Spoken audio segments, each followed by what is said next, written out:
So last video में हमने देखा कि ये जो एनर्जी इनसाइड आ रही है, inside a uniformly charged solid sphere, जहाँ पे चार्ज थ्रू आउट वॉल्यूम में यूनिफॉर्मली स्प्रेड है, दैट इज q²/40πε0 r।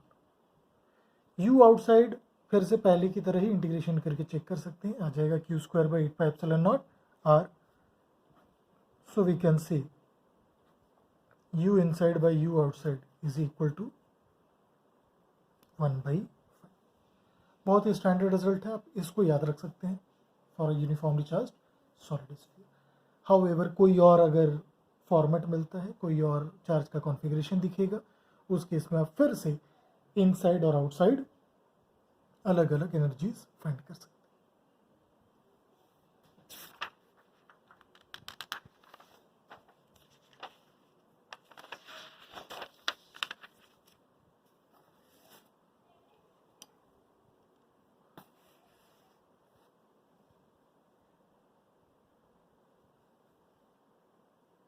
ठीक है, चलिए अगले क्वेश्चन पे जाते हैं। से ये एक इनफाइनाइट स्ट्रेट वायर है जिसकी लीनियर चार्ज डेंसिटी लैम्डा है। किसी यूनिट पॉजिटिव चार्ज को ए से बी के लॉन्ग लेकर के जा रहे हैं, where AB is quadrant of a circle, से 1 मीटर, ये भी 1 मीटर। क्लियर है? Find VB minus V। बहुत ही अच्छा क्वेश्चन है, जेई में ऑलरेडी पूछा जा चुका है इस तरह का क्वेश्चन।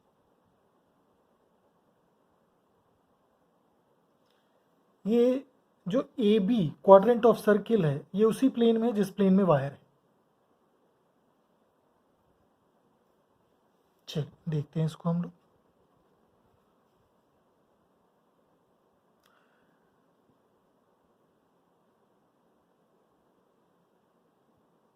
दो तरीके से प्रोसीड कर सकते हैं, एक तो proper dv is minus E dot D R,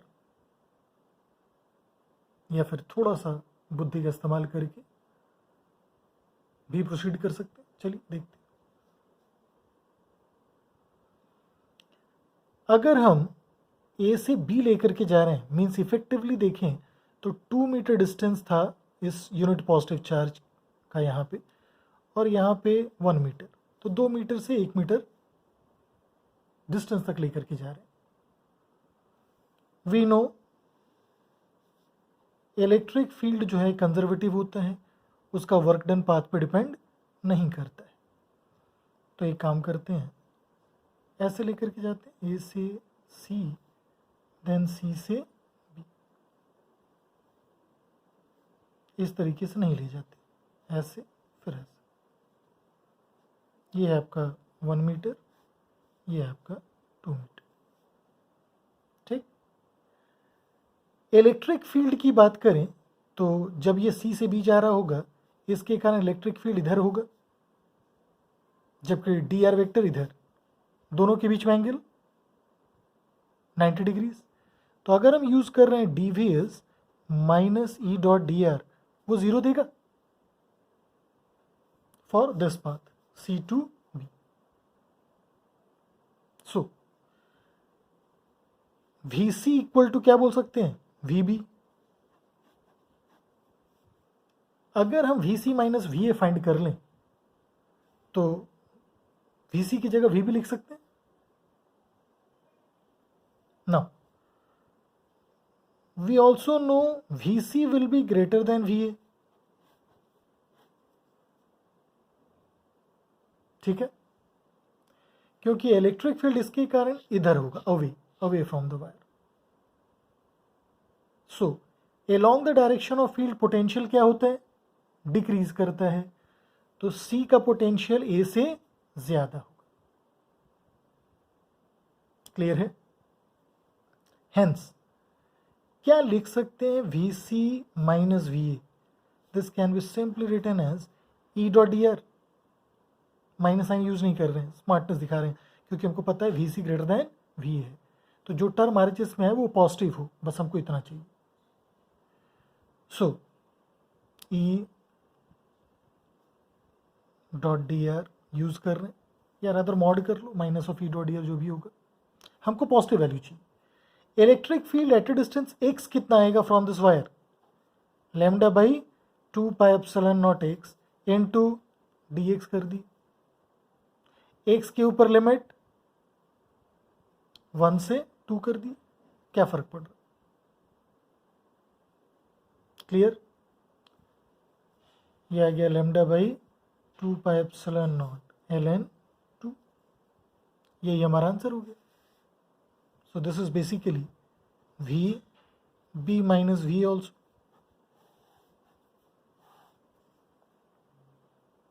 clear है? अब इसी को एग्जैक्टली फिजिक्स वाइज अगर हम देखें तो वैसे प्रोसीड करके देखते हैं, ठीक? से ऐसे लेकर के जा रहे हैं, ए से सी तक 1 मीटर, ये है आपका 2 मीटर, ये डिस्टेंस है x और dx इधर ले रहे हैं लेफ्ट की तरफ, ठीक है? इलेक्ट्रिक फील्ड x डिस्टेंस पे इधर होगा कितना, lambda by 2 pi epsilon naught x। Electric field इधर है, dx वेक्टर इधर है, तो dv is minus E dot D R. ये एग्जैक्ट फिजिक्स, यहाँ पे हमारा पर्पस था बस टर्म को पॉजिटिव लाना, टर्म पॉजिटिव आ भी गया, अगर नेगेटिव आता तो भी उसको मॉड कर देते, ठीक है? क्योंकि इतना तो दिख रहा है कि इलेक्ट्रिक फील्ड और डी आर वेक्टर के बीच का एंगल या तो 0 है या 180, तो प्लस माइनस ही आएगा, कोई cos theta lying in the first quadrant ऐसा कुछ नहीं आ रहा है।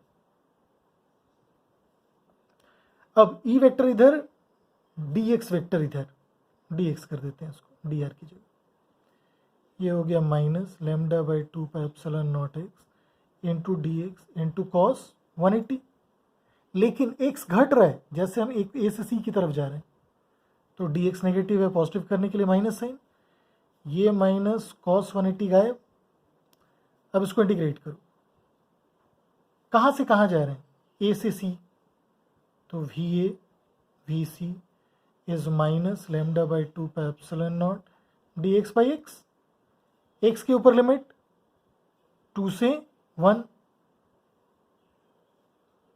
यहाँ क्या आ गया, vc minus va is lambda by 2 pi epsilon naught, minus sign absorb करके लिमिट को इंटरचेंज कर देंगे ln2। ये एग्जैक्ट फिजिक्स रहा।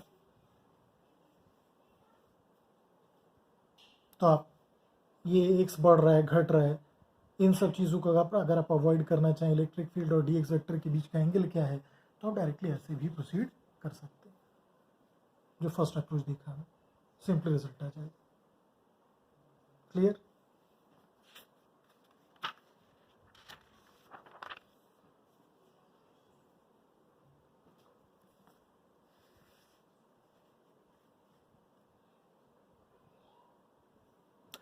Now, let us come to our next topic, equipotential surfaces. ठीक है?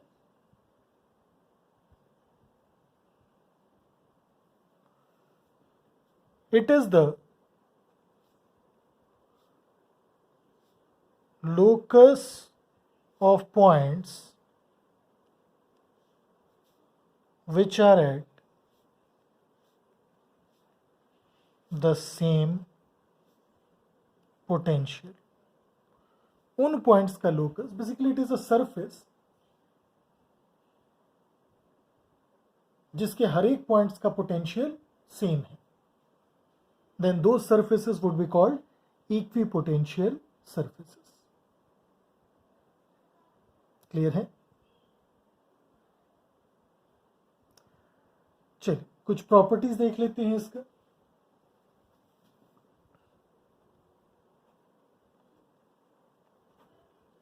First property, two equipotential surfaces never intersect। Reason, अगर intersect करेंगे तो इंटरसेक्शन पॉइंट पे दो वैल्यूज आ जाएगा पोटेंशियल का, which is not possible. Clear है? Second point, work done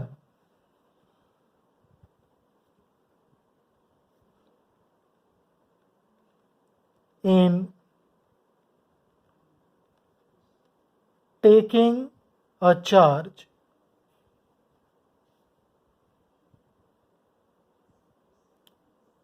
slowly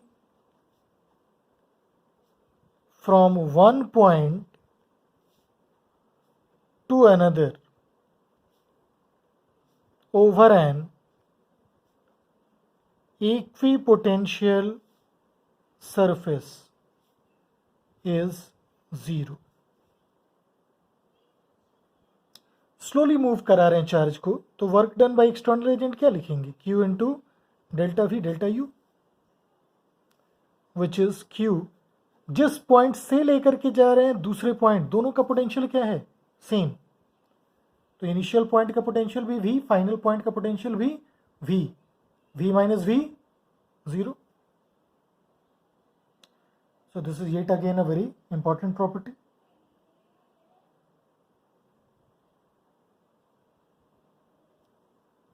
Next, electric field lines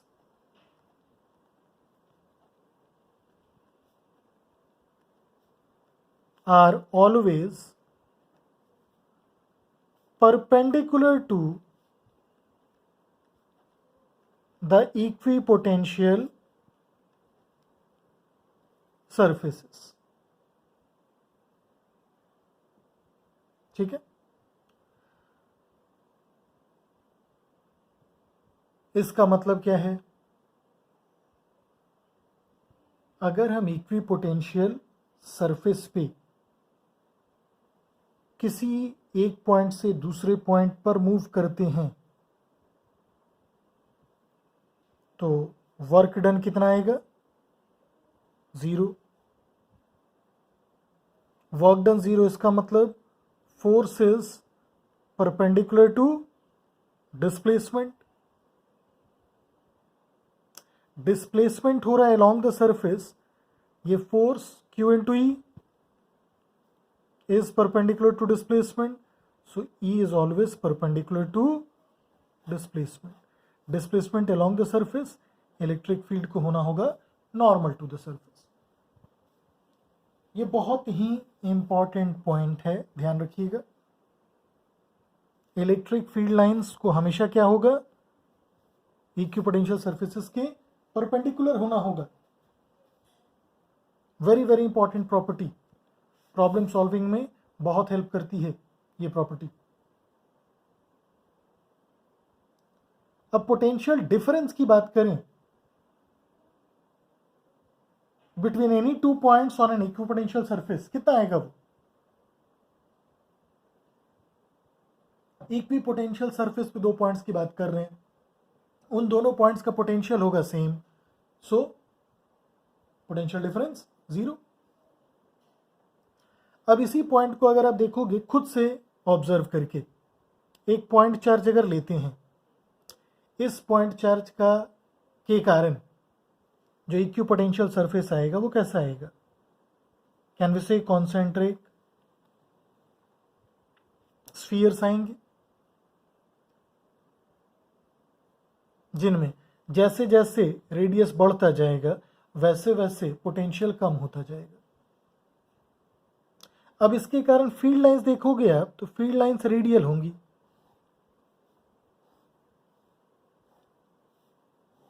means always normal to the surface, always normal to the surface. ये point charge के कारण देख लिया हमने। तो in case of a point charge, in case of a point charge, equipotential surfaces are concentric spherical shells। ठीक है। Next हम लोग बात करते हैं इनफाइनाइट लाइन चार्ज के कारण। ये है इनफाइनाइट लाइन चार्ज। इसके कारण पोटेंशियल देखोगे आप तो जो डिफरेंट पॉइंट्स ऐसे सिलेंडर पे लाई करेंगे, इधर भी हर तरफ, इन पॉइंट्स का पोटेंशियल सेम होगा, क्योंकि इस इनफाइनाइट वायर के रिस्पेक्ट में सारे पॉइंट्स सेम बिहेव करेंगे। What is this? Infinite line charge, straight line charge. अब दूसरा फिर इस तरीके से ले सकते हो आप सिलेंडर, पोटेंशियल इधर घटता जाएगा, जैसे जैसे हम वायर से दूर जाएंगे पोटेंशियल घटेगा। Reason, along the direction of field, field जो है पॉजिटिव चार्ज है तो अवे फ्रॉम द वायर होगा, और along the direction of field potential क्या होता है? घटता है। तो मान लो इसका 40 होगा, इसका 30, लाइक दिस। वैल्यूज वो डिपेंड करेगा। क्लियर है? तो इस केस में, इन case of infinite line charge, equipotential surfaces are coaxial cylinders, और एक्सिस कौन सी है? Axis is this line charge. कौन सी एक्सिस है? Axis is this infinite line charge. Clear है?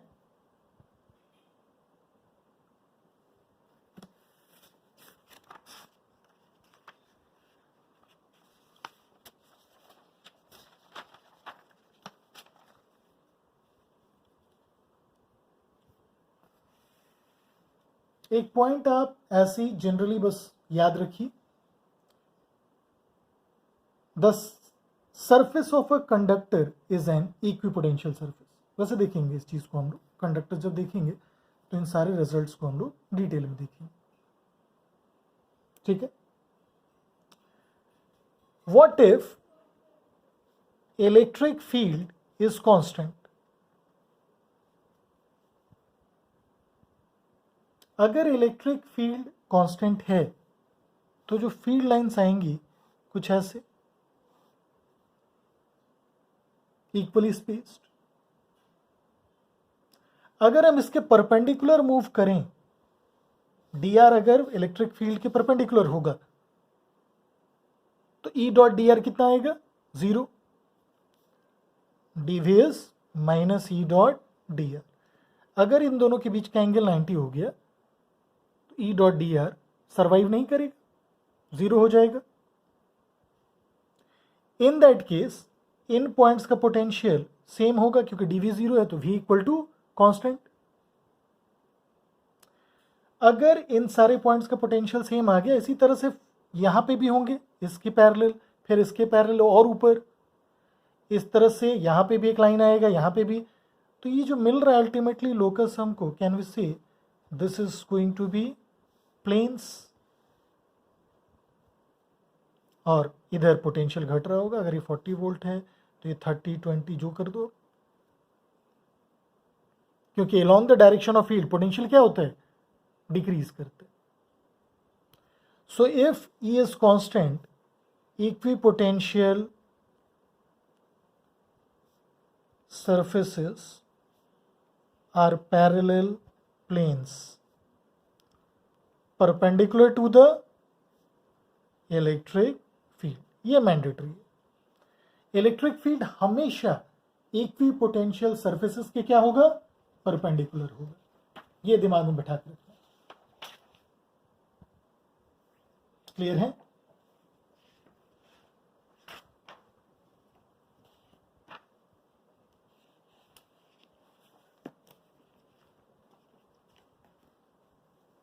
सिंपल सा है।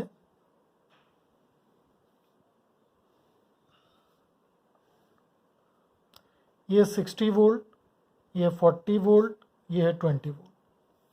These are the equipotential surfaces. ठीक है, ये एक्स डायरेक्शन है उसके परपेंडिकुलर, ये ऐसे प्लेन्स है. विजुअलाइज कर पा रहे हैं लाइक दिस, इसके प्लेन के परपेंडिकुलर. अब हमको इलेक्ट्रिक फील्ड वेक्टर लिखना है where this is 1 metre each. Find E vector. ठीक है, इंट्यूटिवली आप इलेक्ट्रिक फील्ड वेक्टर का डायरेक्शन बता सकते हो. इलेक्ट्रिक फील्ड वेक्टर आएगा X direction. So E vector कितना आएगा, ये आ गया आई कैप डायरेक्शन. अब delta V by delta X लिख सकते हैं. जिस डायरेक्शन में इलेक्ट्रिक फील्ड है अगर उसी डायरेक्शन में हम मूव कर रहे हैं और इलेक्ट्रिक फील्ड कांस्टेंट भी है तो डीवी क्या लिखेंगे, minus E D R cos zero. Electric field के अलॉन्ग ही मान लेटर से जा रहे हैं या उसके अपोजिट जा रहे हैं. चलिए, तो ई अगर कांस्टेंट है तो इसी को इंटीग्रेट करना है ना. तो यहां से आ गया delta we is E delta R. Magnitude wise लिखा हमने क्योंकि डायरेक्शन तो दिख रहा है. आई क्या, along the direction of field potential decrease करना चाहिए. तो इसको लिख रहे हैं delta V by delta x. तो कितना आ गया, delta we 20 by 1, so 20 Newton पर कूलम. आई क्या, यही हो गया इलेक्ट्रिक फील्ड. न्यूटन पर कूलम लिख दीजिए या वोल्ट पर मीटर. क्लियर है. आपसे कभी भी सिलेंड्रिकल इक्विपोटेंशियल सर्फेसेस के बारे में जनरली बात नहीं की जाएगी.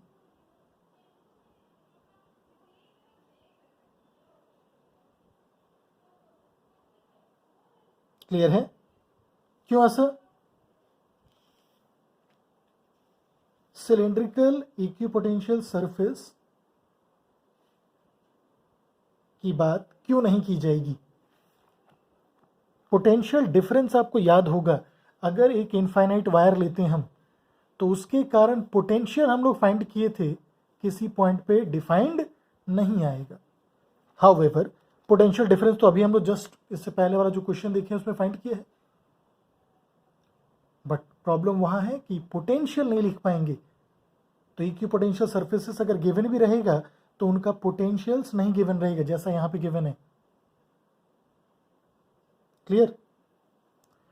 मान लीजिए दीज आर इक्विपोटेंशियल सर्फेसेस, ऐसा कुछ. ठीक, ये आपका 10 सेंटीमीटर, 20 सेंटीमीटर, 30 सेंटीमीटर. पोटेंशियल्स की बात करें 60 वोल्ट, 30 वोल्ट, 20 वोल्ट. आपको बताना है फाइंड इलेक्ट्रिक फील्ड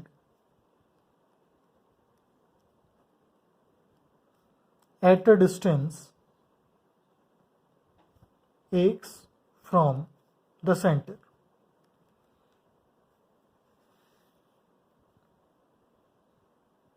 अब इसमें अभी जो पॉइंट हम लोग डिस्कस किए डायरेक्टली उसी का आप यूज कर सकते हो. पोटेंशियल्स गिवन है तो या तो ये सिलेंड्रिकल हो सकता है या देख करके बता सकते हो या तो स्फेरिकल. सिलेंड्रिकल का चांस नहीं है क्योंकि वहां पोटेंशियल नहीं दिया जा सकता, पोटेंशियल डिफरेंस दे सकते हैं हम. तो अगर पोटेंशियल्स गिवन है these are therefore spherical ones. और स्फेरिकल वंस कब होगा, जब यहां कोई पॉइंट चार्ज सेंटर पे है. पॉइंट चार्ज Q अगर सेंटर पे ले लिए तो Q by 4 pi epsilon not into 0.1, ये 60. तो Q by 4 pi epsilon not कितना, 6. अब electric field at a distance x from the centre कितना होगा? E is Q by 4 pi epsilon naught x square, which is equal to 6 by x square. Simple questions रहेंगे ये. तो चलिए फिर next class start करेंगे हम लोग नेक्स्ट टॉपिक डायपोल.